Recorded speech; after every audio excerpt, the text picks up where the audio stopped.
Warning, this episode is rated M, and is intended for mature audiences only. Viewer discretion is advised. The following is part 2 of the first episode of the first season of Dire. This episode is entitled, So, What Now? This is the series premiere of Dire. This episode was released on the 10th of January 2021. Beginning in 3, 2, 1. As California mysteriously burns itself to the ground in the greater downtown area, the quiet and somewhat serene Los Angeles suburbs act as a sort of retreat from the chaos of the city life. Void of all hectic traffic, noisy bypassers and foul smell. Driving through the spacious and desolate streets of this random neighborhood, Jaime stares on straight out at the road in front of her before pulling into the narrow driveway of a 3-story home overshadowing that of her own. Turning off her car and exiting her vehicle, Jaime could feel the isolation in the air in a way that she couldn't whilst driving through the neighborhood. The air was warm and the breeze was not only noticed by being felt, but by being heard. Despite being a weekday at the start of the school year, it was unusually quiet around the neighborhood in a way that felt more ominous than peaceful. Whilst walking up to the front door of the monolith in front of her, Jaime took another second to stop in her place, looking around the neighborhood in an effort to find any sign of life, the likes of which appeared heavily lacking with each step taken to the front door. Associating this with a mere slow point in the day, Jaime sets aside her worries and continues to the front door of the home. Stepping up to the welcome mat, straightened out all nice and neat, Jaime takes another quick moment to brush her hair behind her ear before ringing the doorbell and waiting for a response. After a few moments, Jaime would continue to be left waiting for a response. The air was quiet aside from the occasional breeze, and there was not a single child playing around in any front yard. So the fact that Jaime was hearing nothing coming from within the house slightly concerned her. It was one thing for her boyfriend to be gone or out with his family, but for the same thing to be the case for virtually everyone in the neighborhood was not even bordering coincidental. And to Jaime, it seemed more along the lines of foreboding.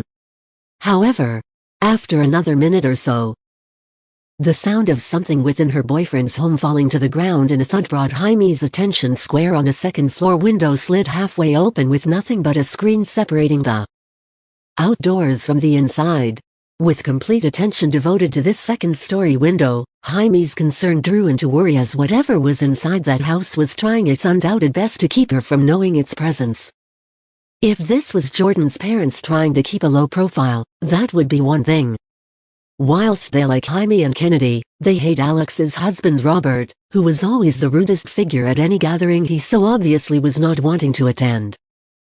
Perhaps if this truly was Jordan's parents trying to keep a low profile, they knew something about a visitor that they did not want to confront at their front door. But if this was Jordan, the bigger question would be the reasoning behind trying to keep hidden. Was there a problem that Jaime didn't know about? Jordan always keeps his phone on him, so no answer after over an hour like this is completely uncharacteristic of him. If that was the first sign that something unusual was going on, then whomever it was inside of his home trying to keep hidden from the girl at the front door was the second. As the expression on her face turns from worry to dissatisfaction, Jaime takes another approach upon her second attempt at ringing the doorbell, this time knocking on the door with authority. "I know you're inside, open the door now," Jaime says aloud, not pausing for a moment before she hears someone call her name from the other side of the door. The voice belonged to Jordan, who sounded very much like himself, only with extreme duress in his voice the likes of which Jaime had never heard from him. "Jordan? What's going on?" Jaime asks, with Jordan slowly opening the front door to meet Jaime. "Why didn't you show up at the hilltop? And why aren't you answering your phone?" Jaime asks, with Jordan apologizing in between bated breaths of trying to figure out what to say to his girlfriend, who is currently fuming with both anger and concern at this point. Trying to get inside, Jaime is met with Jordan trying to cut off her entry into the home. Trying to shift herself to the left, Jordan meets her in the same way and begins trying to keep her from getting into the house. "Jordan, what the fuck is going on? Tell me right now or I swear to God I'm gonna," Jaime begins demanding, only for Jordan to stop her before she could finish her thought by telling her to quiet down. Jordan takes a few seconds to take in a few deep breaths before telling Jaime that while he is going to let her in, he needs to make sure that she understands what she is seeing once she steps inside is not his fault. What do you mean it's not your fault? What the fuck did you do? Jaime asks, with Jordan trying to explain that she isn't going to like what she sees inside. Only to give up and simply move out of the way to allow Jaime to enter for herself. Stepping into the home, Jaime looks around to find nothing more than the living room and kitchen area of the home in the way she had seen them countless times prior.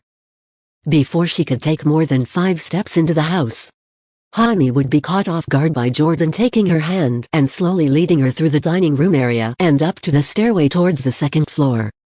Once at the top of the stairs, Jordan leads Jaime down a darkened hallway before telling her to brace herself for what she is about to see. Turning the corner of the hallway, Jaime looks into the room belonging to Jordan's parents, both of whom lie dead on the ground beside their beds covered from head to toe and rash-like blisters that Jaime had never seen before. Stepping backwards and out into the hallway, Jordan places his arm behind his girlfriend's back before pulling her into his chest, shielding her eyes by moving her head towards his face. What happened?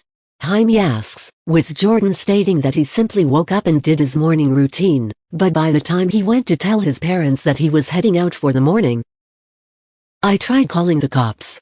I really did. But they just wouldn't answer, Jordan says.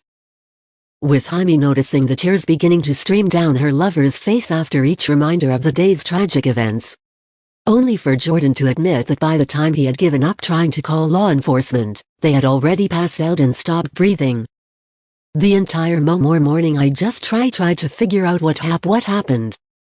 I just don't single quote T-knots no. As Jordan continues to try and bring himself to remember what happened, Jaime spares him the painful details by placing her hand on his cheek and giving him a light peck, telling him to look on the bright side, which Jaime says is that his parents aren't hurting anymore like they were. If I had used you just figured out what TT to do, I could have helped them, Jordan says, struggling to keep his eyes away from the scene of his parents laid out on their bedroom floor. Sniffling and gasping for breaths whilst trying with his heart to not look back into the room, Jaime places her hand on his ear before pulling his eyes down to her face, telling Jordan to breathe and know that she is with him through whatever happens next. Whatever we do next, we do together. You and I until the end, and this is not the end. We will get through this, okay? I just need you to trust me, okay? Jaime says before laying another kiss onto Jordan, breaking apart before telling her boyfriend exactly what the plan is going forward. Before any plans could be made on what to do next, Jaime's phone begins ringing, causing the moment to end.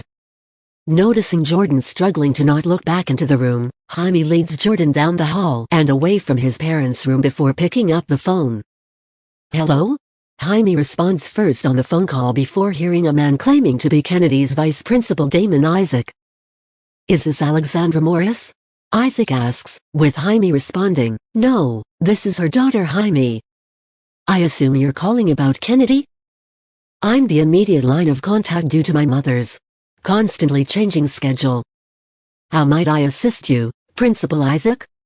Well, Miss Morris, I was calling in hopes that you or someone in your family could pick up Kennedy early from school if that is, at all, possible? Looking up at her boyfriend with confusion in her eyes to complement the tears streaming down her face, Jaime responds by asking Isaac whether or not Kennedy is in trouble. No ma'am, it's just that a number of students in the school have contracted a sort of rash from each other. And we believe it would be in both Kennedy and the rest of the students' best interest to cancel classes for today. Okay, yeah sure. I'll be there as soon as I can, Jaime says before hanging up the phone and telling Jordan that the new plan is simple. We go get Kennedy, take her back home and head for the police station, got it? Jordan nods his head in agreement, following Jaime down the stairs and out of the front door. Hopping into the bright red pickup truck with his girlfriend and leaving his family home in hopes of finding the help he needs to make this nightmare of a day a thing of the past. Kennedy Morris to Vice Principal Isaac's office. Kennedy Morris, please meet Vice Principal Isaac. Despite the loudspeaker requesting one thing, Kennedy has little interest in pleasing the school's wishes.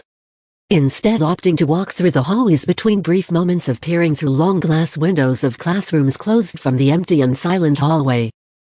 Each step that Kennedy takes is a step that brings her closer to corner after corner abandoned in favor of being sheltered by large wooden doors. Finally, Kennedy rounds the corner towards the main foyer of the school building, walking past shelves of sport trophies and awards the school had collected over its 60-plus years of existence. But the display cases are the last thing on Kennedy's mind, as the only thing she carries alongside her in her journey is a book with the name Simpson written on it in dark black Sharpie marker.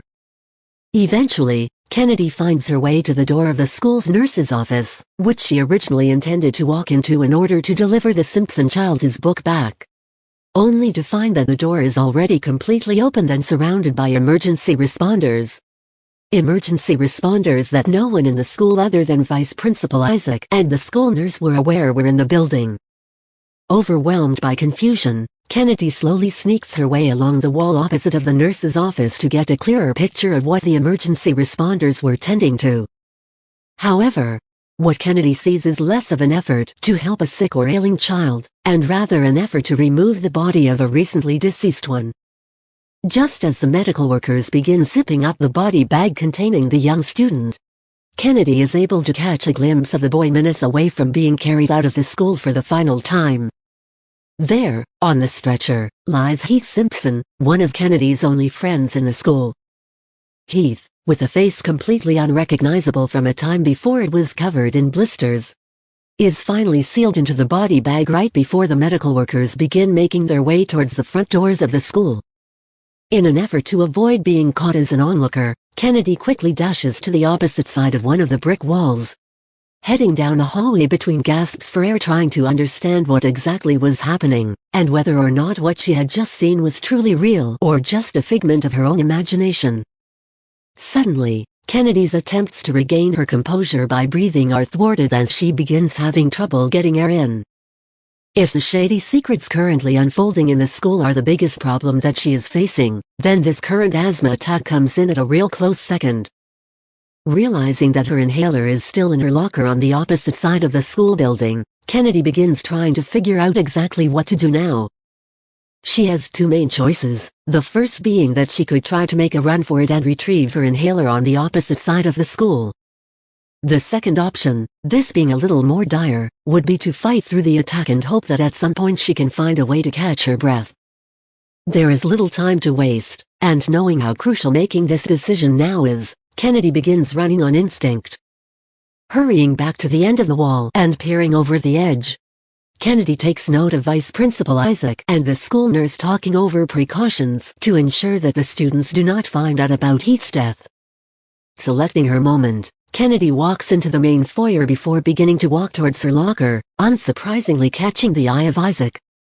Within moments of Isaac calling for Kennedy to stop, Kennedy hits the jets and begins hurrying in the direction of her locker, with Isaac taking chase after her soon after. Hurrying down one hallway after another, Isaac comes within inches of Kennedy before collapsing to the ground from exhaustion, luckily tackling Kennedy to the ground in the process.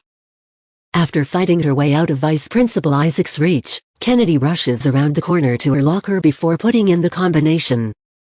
However, just after she swings the metal door open, Isaac slaps her hand away from the inhaler she was inches away from reaching and throws her to the ground.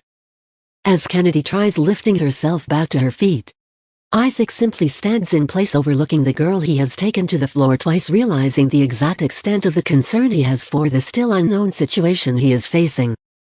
Whilst Isaac stands as still as a statue, Kennedy desperately tries climbing to her feet, only to find herself without the strength to get the job done.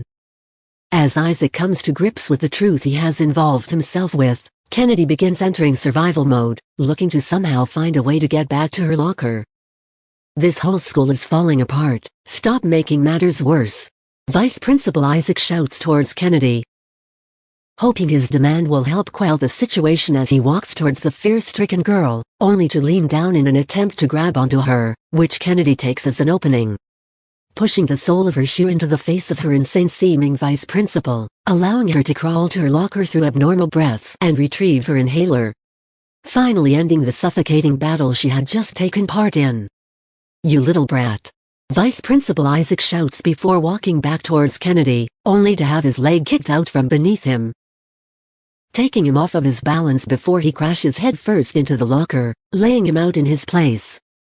As Kennedy climbs back to her feet, she begins catching her breath whilst Isaac tries to stop the bleeding from the open wound on his head until one of the many classroom doors swings open with a resounding thud as a young blonde teacher rushes into the hallway begging for help from anyone. Rushing up to the entry to the classroom, Kennedy watches as young students collapse to the floor, one after another, writhing in agony as their skin is buried beneath bright red blisters. Watching one child fall after another, scratching until they bleed in hopes to relieve the pain, forces the young teacher to collapse to the ground in sheer awe as Kennedy continues to watch on. Eventually, rushing up to the doorway, Isaac watches on in horror as his students burn to death from the inside before crashing to the classroom floor in a bloodied heap, finally ending the miserable final minutes of existence for the poor, young souls. With Isaac frozen in terror, Kennedy takes it amongst herself to rush to the end of the hallway and pull the fire alarm, sending shockwaves through the school in hopes that the classroom doors would swing open, allowing students to evacuate to perceived safety. But none of the doors open. Standing in place for what seems like an eternity at the end of the hallway, Kennedy watches on at every single door in the hallway, but none of them open. Just as Kennedy's face begins to reek dread, Vice Principal Isaac turns to face the rest of the hallway, realizing the same thing that Kennedy just has. Turning to face the classroom door on the opposite side of the hallway, Isaac charges forward and rips open the heavy wooden entry point before realizing that the same fate had occurred for all students and teachers in that room as well. Still standing in the same place she was before the horrifying truth was truly realized, Kennedy makes her first move further into the hallway before coming to a sudden stop as Vice Principal Isaac begins walking to the same location as his teenage counterpart, opening the door to the classroom she had just left less than 20 minutes prior. Kennedy and Isaac enter to see a sea of humanity as each child as well as their teacher lays dead on the floor covered in the same red blisters. "'Kay, Kennedy?" Vice Principal Isaac asks, turning towards the girl he had just tackled to the ground twice, only for the girl to as in response, "What about the others?" As the fire alarm siren continues to blare, the vice principal and the youngest Morris daughter begin somberly walking down the hallway, peering into the vivid scenes of each classroom, all having suffered the same fate as the last. "Let's get you out of here," Vice Principal Isaac says in a hurry, accepting the fate of each student in his school other than the lone survivor beside him as the pairing begin making a break for the front of the school. Rounding corners, heading down one hallway after another, the duo finally find their way to the front of the school, making a desperate break for the front doors before crashing through to the sweet taste of freedom in the air as the cool breeze dances on their skin. Looking towards the sky, Kennedy covers her eyes to look towards the sun, which stays in its place the way it does every day at this time, only to lower her head to the same sight that Vice Principal Isaac currently sees, a crowd of worried and concerned parents awaiting their child's exit from the building. Slowly walking forward, Isaac and Kennedy begin walking towards the parking lot with some parents asking for the location of their children, but the majority remaining silent in hopes that others will come out after the two in front of them. "Kennedy!" comes a loud and remarkable shout from the crowd, drawing the attention of the girl still wielding her inhaler. Suddenly, Jaime and Jordan rush through the crowd and up to the two before being rushed into by a joyful Kennedy, just happy to see them again. "Are you okay? Why did they let class out early?" Jaime asks, with Jordan looking around at the sea of still concerned parents. "They're all dead." Kennedy states plain and simple, no follow-up and no additional information, just the barren fact that every student in the building is dead. "What the hell did she just say?" asks one of the parents overhearing the conversation, with another shouting aloud what Kennedy had just said. As the word travels at close to light speed around the sea of parents, their contained worry turns into one of unbridled worry as questions begin being thrown in the direction of Vice Principal Isaac. Jaime, Jordan and Kennedy all look at each other, holding each other in their arms as the sea of parents continue to shout before the cries for answers turn into shrieks of confusion and horror. Breaking their huddle, the three united individuals turn their attention back to Vice Principal Isaac, who begins gasping for breath before beginning to dig into his chest, Desperately ripping at his button-up shirt, Isaac finally musters the strength to rip it open, only for a quickly growing path of blisters to begin climbing their way from his stomach and all the way up his body, causing him to scream out in pain as he tries with all of his might to dig his fingernails further below the surface of his skin. The crowd of parents look on, stunned and shocked beyond response as they watch their newly deceased children's vice principal collapse to his knees as the blisters grow up his neck and begin overwhelming his face, causing Isaac to begin digging at his eyes, neck, and anything he could get his hands to between nightmare-inducing frequency like screams of pain. Finally, after a few tortuous seconds, Isaac collapses to the ground in a heap, with blood pouring out of the wounds he had created and opened himself, thus forcing members of the crowd of parents to throw up in the places they stood whilst others began rushing towards the front of the school, where they will have to come to grips with their own horrified truth. "Come on, we don't want to be here when they find what they're gonna find," Jordan says, helping both Jaime and Kennedy to their feet as the trio climb into their truck and begin heading for the exit of the school lot, where more parents and guardians begin driving into to face much the same truth as the parents already there. Jaime, look out! Jordan shouts from his seat beside Jaime as his girlfriend barely misses a man in the middle of the road, forcing his girlfriend to rip him back onto the curb below their feet as the trio in the car continue their way at the top of the army of vehicles desperately trying to make their way downtown, with sparks coming from the bottom of their car with every impact against the concrete, and rubber burning from the tires as the asphalt tries to keep up. The group continue aiming for home until they are stopped by a herd of crashed vehicles, forming a maze in the middle of the famously cluttered street, ensuring that any car crossing has to earn their path across first. "Just pull off onto this road up ahead," Jordan says, pointing towards a one-way street and directing the trio into unfamiliar territory. Jutting out into the desolate back road, Jaime begins taking note of the buildings surrounding the streets, all with their back doors facing the narrow-gapped road. "It's an alleyway," Jaime says aloud, realizing that it was only a matter of time before they came to a dead end. Sure enough, one right turn and a few feet forward confirmed Jaime's claim, forcing the trio to begin backing out. Switching gears into reverse, Jaime props herself out over the console of her truck to begin navigating through the alleyway, only to come to a sudden stop as a dumpster crashes over the lip of the road beside the alley directly behind the truck, stopping the vehicle in its place. "What was that?"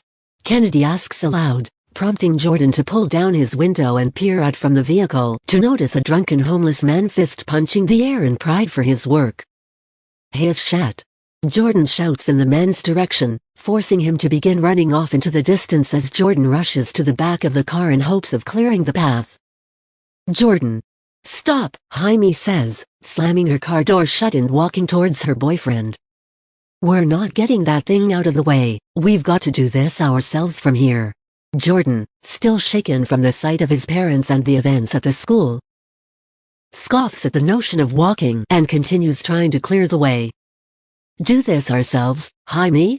We just drove with enough cars to look like the running of the damn bulls on a 6-lane road going one direction. No one is following the law, and the second we step out of line, we're getting mowed the hell down. We're not going on foot." Noticing the debacle outside, Kennedy unbuckles her seatbelt and climbs out of the back seat, walking over to assist Jordan in moving the dumpster, still to no avail. "Jordan, we don't have a choice. Unless we find something along the way, we're doing this. And if we want to start getting on the move before it gets worse than this, we need to move now," Jaime demands, forcing both Kennedy and Jordan to stop in their place, gasping for breath as they begin giving up on getting the dumpster out of the way. "Which way are we going?" Jordan asks, only for the answer to be locked away within Jaime as the sound of gunfire begins originating over the lip beside the three. Racing over to her sister's arms, Kennedy tucks herself away next to Jaime as Jordan begins scouting the area, unable to find the source of the shots. "We need to get moving now," Jordan shouts, following Jaime and Kennedy as they begin racing back to where they entered the alley. Rounding corners through the alleyway, the three finally rush up to the end of the alleyway just in time for two cars to crash head first into each other directly in front of them. forcing some cars just quickly maneuver past them, and others to ultimately find themselves as another obstacle in the already plentiful vehicular maze ahead. Stopping in their tracks, Jaime, Jordan and Kennedy are forced to leap off to the side and up against the cold concrete wall on the side of the alley as three cars turn into the alley in hopes of avoiding the oncoming mess. Forcing the group out into the street.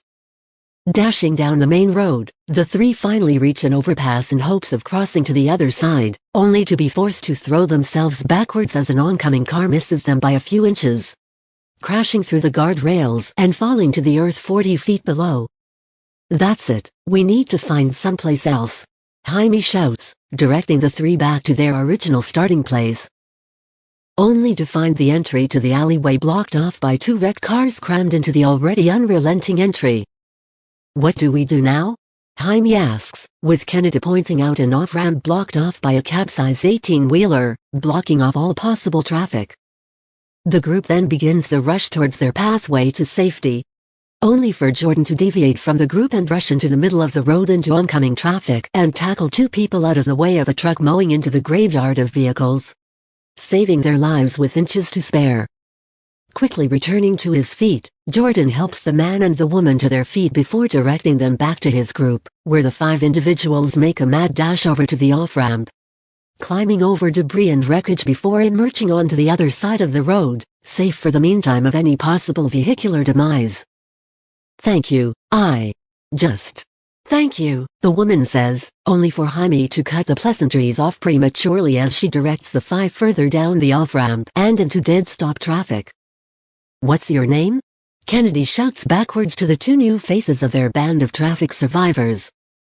"I'm Kayla, and that's Chevy," the woman says in response hurriedly before asking for the desired location she and her boyfriend were blindingly rushing to. "Residential area over in the hills, behind the trees and shit," Jaime commands before asking, "You coming along or deviating somewhere?" Looking over to each other as they hurriedly walk beside the group, Chevy and Kayla nod to each other in understanding before Kayla responds, "I guess we'll stick around for a little bit if you don't mind."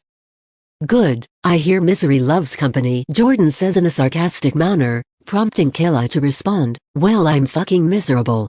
Glad to tag along," as the group continues forward.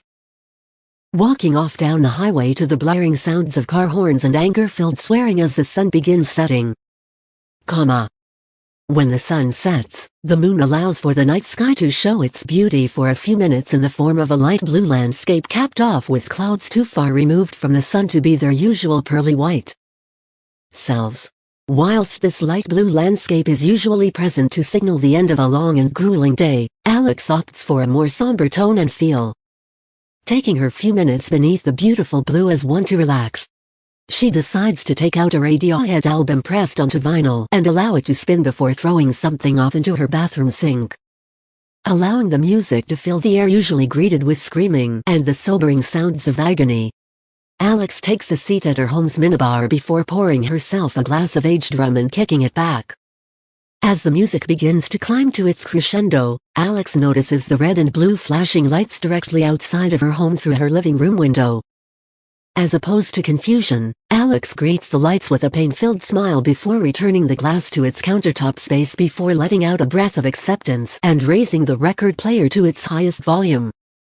Slowly walking towards her front door, Alex unlocks the deadbolt before opening the one barrier between her home and the outside world as police cars are stationed outside of her home, and others drive in and out of the neighborhood's small and quaint street. Stepping out onto her front porch, Alex closes her eyes at the sound of the music escaping the boundaries of her home before raising her hands in the air as officers begin swarming the home to her front door.